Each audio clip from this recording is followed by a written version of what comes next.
Kanit Gakum Satlantas Polrestabes Palembang bakal periksa sopir mobil sama pengendara motor yang terlibat kecelakaan di Jalan Soekarno-Hatta pada Minggu liwat. Depan SPBU, irigasi. Kecelakaan yang melibatkan mobil Innova Ribbon nomor polisi BG 1747 AAN sama sepeda motor Honda Beat nomor polisi BG 6574 ABF di Jalan Soekarno-Hatta Palembang Minggu liwat yang ngebuat kedua kendaraan rusak berat.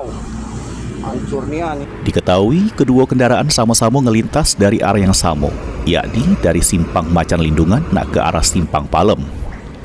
Kanit Gakum Satlantas Polrestabes Palembang Ibtu Hermanto ngungkap ke mak ini pihaknya bakal ngelaku ke pemanggilan terhadap sopir mobil sama pengendara motor guna dilaku ke pemeriksaan lebih lanjut.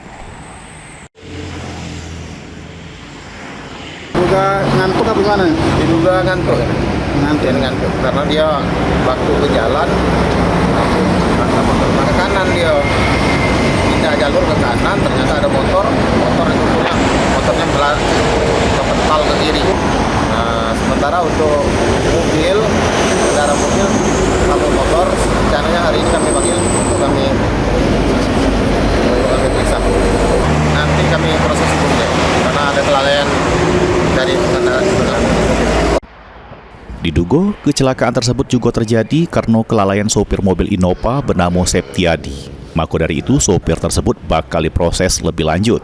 Sopir tersebut terancam kena Undang-Undang Lalu Lintas Pasal 310 Ayat 2 dengan ancaman di bawah 5 tahun penjara.